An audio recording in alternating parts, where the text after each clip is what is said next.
একই সঙ্গে ভাস্কর তোমার কাছে ফিরবো। ভাস্কর,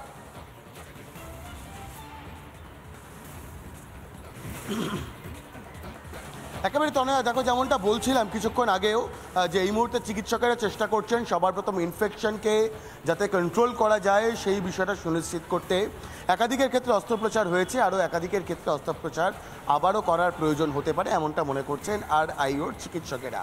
তবে এখন অবধি অন্তত এটা স্পষ্ট যে মেটিয়াবুরুজ সুপার স্পেশালিটি হাসপাতালের যে অপারেশন থিয়েটার সেখান থেকেই এই সংক্রমণ, এই ইনফেকশন ছড়িয়েছে।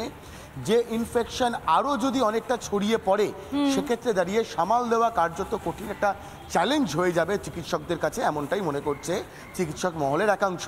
এবং সেই কারণেই যারা আক্রান্তরা এই মুহূর্তে ভর্তি রয়েছেন RIOতে তাদের সবার প্রথম ইনফেকশনকে সিজ করে, অর্থাৎ ইনফেকশনকে আর বাড়তে না দিয়ে পেশেন্টকে স্টেবল কন্ডিশনে আনার একটা যে কাজ, সেই কাজ চালানো হচ্ছে চিকিৎসকদের তরফ থেকে। এবং চিকিৎসকের আশাবাদী দ্রুততার সঙ্গে অন্তত যারা এখানে আক্রান্তরা ভর্তি রয়েছেন, যারা এখানে চিকিৎসাধীন রয়েছেন RIOতে, তাদের যে পরিস্থিতি সেই পরিস্থিতির অনেকটাই উন্নতি করা সম্ভবপর হবে। তবে যেভাবে মেটিয়াবুরুজ সুপার স্পেশালিটি হাসপাতাল থেকে এই সংক্রমণ ছড়িয়েছে, এই সংক্রমণে আক্রান্তের সংখ্যা যদি আরো বৃদ্ধি পায় তাহলে তা কিভাবে সামাল দেওয়া হবে তা নিয়ে উদ্বেগে কিন্তু চিকিৎসকেরাও।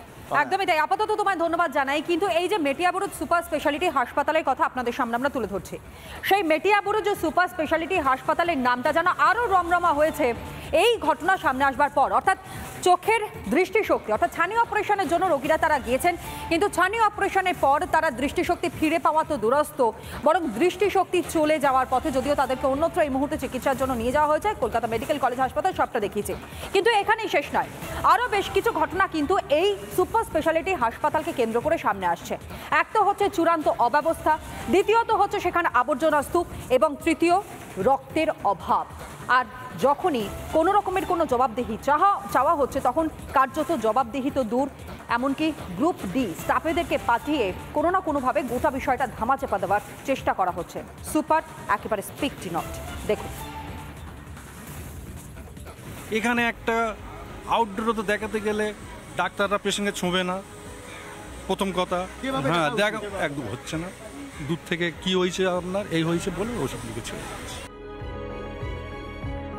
নামেই সুপার স্পেশালিটি হাসপাতাল, সুপার কিংবা স্পেশালিটি কোনোটাই মনে হবে না এই হাসপাতালকে। ছানি কাটাতে গিয়ে রোগীদের দৃষ্টিশক্তি হারানোর মতো গুরুতর অভিযোগের মধ্যেই উঠে এলো মেটিয়াবুরুজ সুপার স্পেশালিটি হাসপাতালের অব্যবস্থার ভয়াবহ ছবি।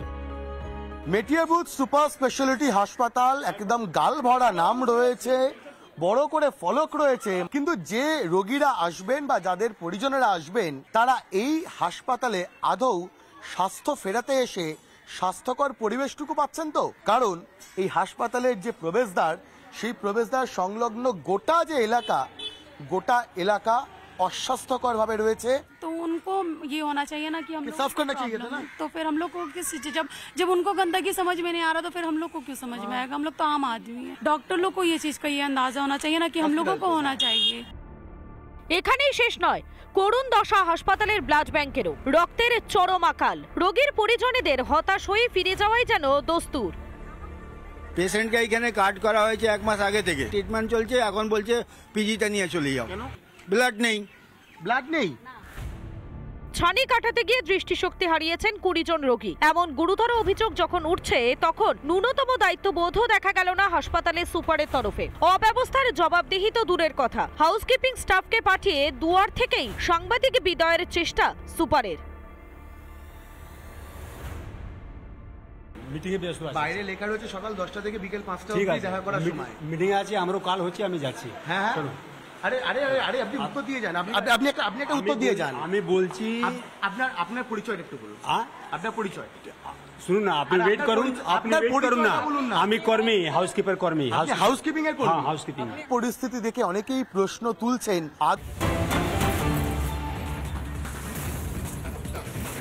এবং এরই পাশাপাশি যে খবরের দিকে নজর রাখতে হচ্ছে, লুটপাটে বাধা পেয়ে চলল গুলি। টালিগঞ্জের লেক এভিনিউয়ে চলল গুলি চালানোর ঘটনায় গ্রেপ্তার করা হয়েছে ইতিমধ্যে 3 জনকে। ধৃতদের মধ্যে একজন ওই বাড়ির সাফাই কর্মী বলেও জানা গিয়েছে। লুটপাটে বাধা পেয়ে চলল গুলি, টালিগঞ্জের লেক এভিনিউতে চলল গুলি চালানোর ঘটনায় গ্রেপ্তার করা হয়েছে ইতিমধ্যে 3 জনকে।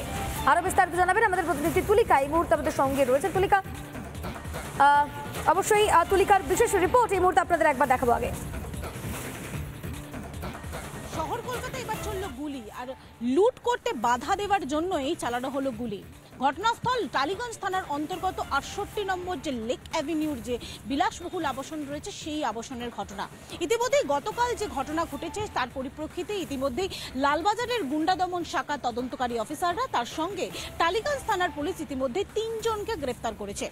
অর্থাৎ এই যে 68 নম্বর লেক অ্যাভিনিউয়ের যে ফ্ল্যাট আমরা দেখতে পাচ্ছি, এই ফ্ল্যাটেই গত 2 মাস ধরে কাজ করতেন সাফাই কর্মী হিসেবে একজন কাজ করতেন, এবং সেই ঘটনা ঘটায় এই মুহূর্তে আমরা সেটাই পুলিশ সূত্র মারফত জানতে পাই। কি ঘটনা? অর্থাৎ এই ফ্ল্যাটে গতকাল রাত 8টা থেকে 8:30 নাগাদ তার সাফাই কর্মী এবং তার 2 সঙ্গী যারা ভিন রাজ্যের বাসিন্দা তারা কিন্তু এখানে এসেছিল, এবং যে সময় 8টা থেকে 8:30টার সময় যখন কলিং বেলে নক করা হয় দেবাশিস দেখে, সে সময় দেবাশিসদের বাইরে বেরিয়ে আসলেই প্রথমেই সাফাই কর্মী তার মুখে কার্যত টেপ বেঁধে দেন। এরপর ভিতরে প্রবেশ করার চেষ্টা করে ওই সাফাই কর্মী এবং তার সঙ্গে যে 2 জন তার সঙ্গীরা রয়েছে তারা 2 জন ভেতরে প্রবেশ করার চেষ্টা করেন। সে সময় দেবাশিসদের যিনি স্ত্রী রয়েছেন তিনি এই ঘটনা দেখে চিৎকার করে ওঠেন, এবং সে সময় তার চিৎকারে আশেপাশের যারা প্রতিবেশীরা রয়েছেন, যারা বাসিন্দারা রয়েছেন তারা যখন ছুটে আসেন সে সময় তীব্র স্বরে তারা এই 3 জন কিন্তু পালিয়ে যায়। শুধুমাত্র এই ফ্ল্যাটের গ্রাউন্ড ফ্লোরেই 2টো সিসিটিভি ইতিমধ্যে বসানো রয়েছে।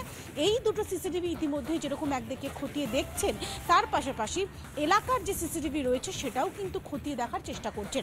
এই যে গেট রয়েছে এই মুহূর্তে দেখা যাচ্ছে এই গেট কিন্তু তালা দেওয়া রয়েছে, এই মুহূর্তে তালা দেওয়া রয়েছে।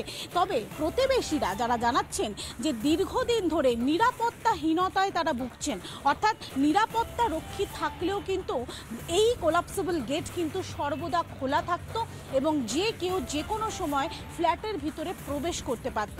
একদিকে এই 68 নম্বর লেক অ্যাভিনিউয়ের যে গ্রাউন্ড ফ্লোরে সিসিটিভি রয়েছে সেটা যেরকম একদিকে খতিয়ে দেখছেন, তার পাশাপাশি এলাকারও সিসিটিভি ফুটেজ খতিয়ে দেখছেন তদন্তকারী অফিসাররা। ক্যামেরায় শুভ্রাংশু ঘোষের সঙ্গে তুলিকার রিপোর্ট, রিপাবলিক বাংলা, কলকাতা। গুলি চালানোর ঘটনায় ইতিমধ্যেই গ্রেফতার করা হয়েছে 3 জনকে, এবং ধৃতদের মধ্যে একজন ওই বাড়ির সাফাই কর্মী। ঠিক এই ঘটনা নিয়ে বাড়ির মালিক এবং আবাসনের অন্যান্য বাসিন্দারা কি বলছেন শুনুন। গ্যাং নিয়ে এসে আমাদের অ্যাটাক করেছিল এবং একটা ফায়ারিং হয়েছিল, বাস 2 মাস ধরে আসতো। এক এক সময় আমরা হায়ার করতাম। সন্দীপ হ্যাঁ, ওরা অনেকদিন ধরে 2-1 জন ফোন করছিল যে আমি আসবো করে, ওই 2টো ছেলে লুকিয়েছিল সিঁড়ির মধ্যে। না ওর সিঁড়িটা গেট ক্লাব, হ্যাঁ কাজের ধান্দা ওই সিঁড়িটেরই মোছার জন্য। হ্যাঁ, আরেকজন ক্যাট করে ছিল। না আমি ক্লাসিক্যাল গেটটা বন্ধ থাকে, নিচের গেটটা খুলে আমি ওদের ঢুকিয়ে, মানে ছেলেটা কাজ করছিল, ওরা লুকিয়েছিল, ওরা মোবাইল ফোনে ডেকে নিয়েছে। এসে আমাকে গলাটা টিপে টেপ মারার চেষ্টা করেছিল। হ্যাঁ, ওই ঘরের ভিতরে লিফটের সামনে, বুঝতে পেরেছেন? তারপরে আমি তো ধস্তাধস্তি করতে একটা ফায়ারিং করে নিচে ট্রেনটা চেঁচামেচি করতেই পালিয়ে গেছে। ধরাই পড়েছে কিনা আমি জানি না, ধরা পড়ে গেছে। 3 জনই এসেছিল। এইসব করে কোনো না, কোনো সিকিউরিটি নেই। ভয়ের বিষয় নাকি? হ্যাঁ, ভয় বিষয় তো। না তারা তো ওদের গাড়ি এখানে রাখে। এখানে কোনো যদি আগুন লাগে, এখানে ফ্যাক্টরি চলাচ্ছে, এখানে একটা ক্লোদিং ফ্যাক্টরি আছে, ওখানে যদি আগুন লাগে আমাদের কোনো সেফটি সিকিউরিটি কিছু নেই, কোনো চৌকিদার নেই। এই লোকটা আছে, ও এখন তারা লাগিয়েছে, কিন্তু এমনি কোনো চৌকিদার থাকে না এখানে। না, কিছু নেই। হ্যাঁ, আমি তো একটা 80+ আমার এজ হলো, হার্টে রোগ আছে, আমাদের লিফট দেয় না, আর এখানেও সব বন্ধ করে রেখেছে। শুনলাম নাকি গুলি, মানে 2-3 জন উপরে উঠেছে আর ওই মানে গুলি চালিয়েছে আর কি। হ্যাঁ, মানে সেটা আমি অ্যাকচুয়ালি পুরো এখনো জানি না যে এক্স্যাক্টলি কি হয়েছে। না, আমি মানে ঘটনা হয়েছে সেটা জানি, এক্স্যাক্টলি কি হয়েছে না হয়েছে সেটা এখনো আমি জানি না।